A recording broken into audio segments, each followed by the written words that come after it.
Hey guys, Valerie here from Venture Doggy out in Maine. So I've had a lot of people reaching out about questions about dog introductions. So I'll just kind of jump right in. So if you have a rescue coming to your home, maybe you've got a new member of the family joining you, maybe you adopted a puppy, or maybe you've got like a friend staying with you. All of these are going to involve introducing a new dog into your home. So there's 5 things you want to be on the lookout for this new dog. So and your dog really. So you want to know their personality, their temperament, their history, their breed, and the amount of training that they have. So all of these are going to factor into what kind of dog your dog or that dog like to play with, how well they're going to interact, their history of play with other dogs. And then training is going to be a way that you can talk to the dogs when they're interacting. So you want to make sure you have that on board before they're distracted by the other dog. So all very important things. So now that you have a sense of those for both dogs, okay, where do you start? So in this situation, I'm introducing the dogs and I have them just relaxing on a place. You can see they're basically asleep. Their bodies are curved away from one another. So that gives me a lot of information on how they're doing. So if the dogs don't have a lot of training on board, I wouldn't recommend starting with place, but you can have them in crates near one another and getting them to relax in the crates near one another. You're looking for, can my dog and this other dog fall asleep near each other? Are they constantly staring at each other? Anytime a dog is staring at something, it's letting you know that they're concerned about it. So you don't want to see a whole lot of that before you're introducing them. So starting in crates, then you can move behind a gate, then you can move to a place if you'd like, and watch for that body language between the dogs to see where they're at. I have a video linked below that will show you how to teach your dogs to relax in a place or on a bed, which is going to be extremely useful if you're introducing new dogs to one another. So I'll have that linked below. So here I started introducing the 2 dogs. You can see the puppy, she's on a harness, is pulling like crazy to try and get to my dog. I have her on a leash because if she bugs my dog, I want to be able to keep her distance from him. So I know he wasn't going to be super happy with her just rushing right in. So I'm giving her the chance to learn how to just walk near him and relax near him with some space. Once she was willing to do that with some space, I was allowing her to slowly interact more and more with my dog. So I was able to start dropping the leash, but I could always pick it back up if I needed to get her away from him. He's also pretty good about running back and telling me, hey, Mom, this dog is bugging me. Get her away from me. So that's just something I know about my dog, his own history and his own training.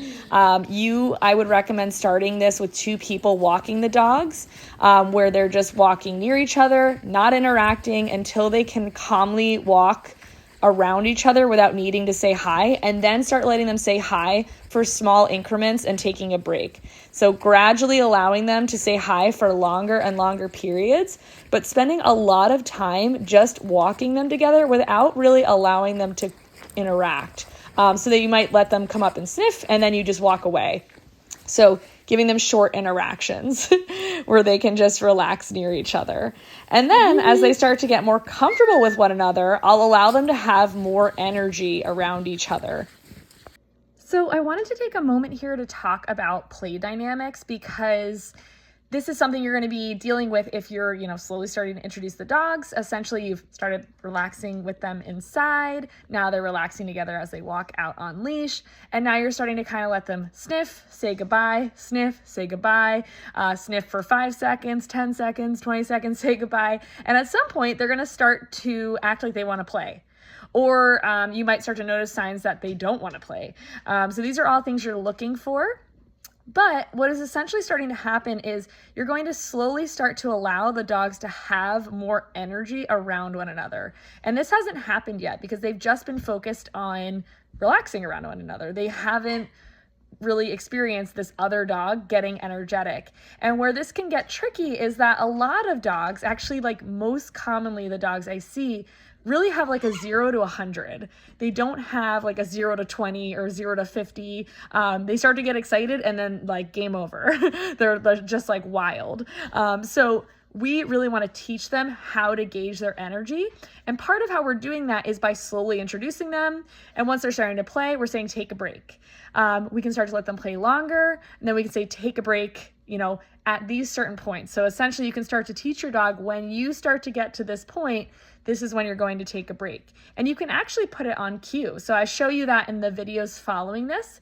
And there's certain things I'm looking for during play to make sure the interaction is going well. So are the dogs taking turns? Are the dogs taking breaks on their own, which maybe they don't initially, and you're the one saying, hey, it's time to take a break. But as they're starting to learn, they're starting to take their own breaks, which is what you're looking for. Also, your dog's personality and temperament is going to be huge for this. Like my dog, when he gets excited when he's playing, or even just when he's being kind of mellow, he's a very vocal cattle dog. So he makes these like wild and crazy noises, and it sounds awful, but that's his way of playing. So the other dog kind of has to get used to that. This guy talks a lot. And it's not necessarily, he's not doing anything. He's just making noise. And he starts to do it less and less the more comfortable he feels. So these are just things that I personally know about my own dog. And there's little things I start to learn about each dog I work with that are signs to me that they either need a break, they should take a break, or they need my help. So my dog actually has a way to come tell me, hey, I'm kind of over this puppy. Could you please get them away from me? I don't want them in my face anymore. This is something you're going to see really commonly with younger dogs and puppies, because they are usually like the worst at taking their own breaks. Kind of like little kids, they don't know when to stop. So we just have to teach them that and be really patient. So you'll see that in the next following videos here, and I'll point out to you how I teach that take a break, and also things I'm looking for and pointing out. Take a break. Good. Good. Good job. So this is the video you just saw. I say take a break. We see Habibi shake off. This is what I'm looking for, because it lets me know that she's releasing some tension, releasing some energy. So that's what that sign means. And then my dog does it also. So I want them to do this before I let them interact again. Here my dog's gonna turn around and look at me and then bark to tell me, hey, I'm done with this puppy right now. So I put her back on the leash and let them have some space. Come on, easy, Lou. Come on.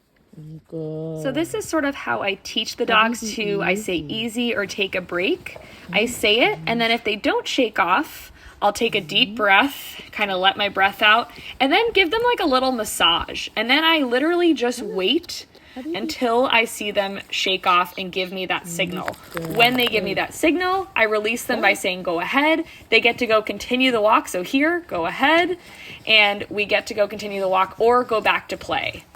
So you're going to hear my dog making a lot of noise. This is typical for him. Doesn't mean it's typical for the dogs you're working with. If you don't know a dog well, I probably wouldn't let this continue for very long, but I know my dog very well.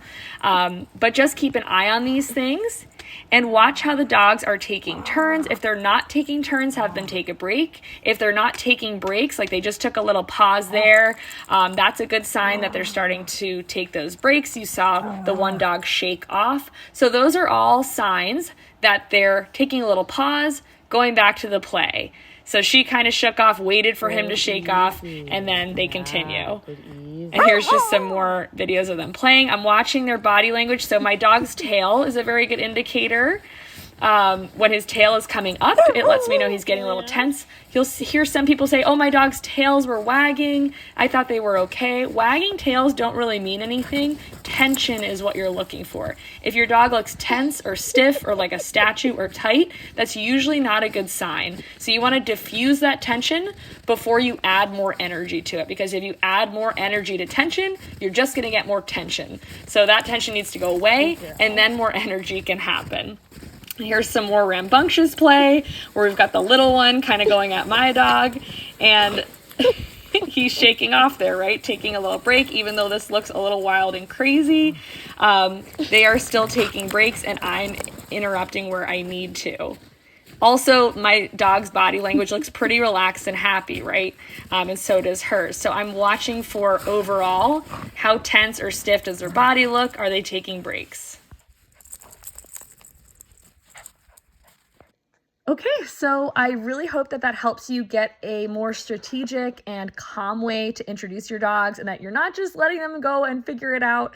This is going to get you such better results and keep you and your dog so much safer and not need as much training in the future if something goes wrong.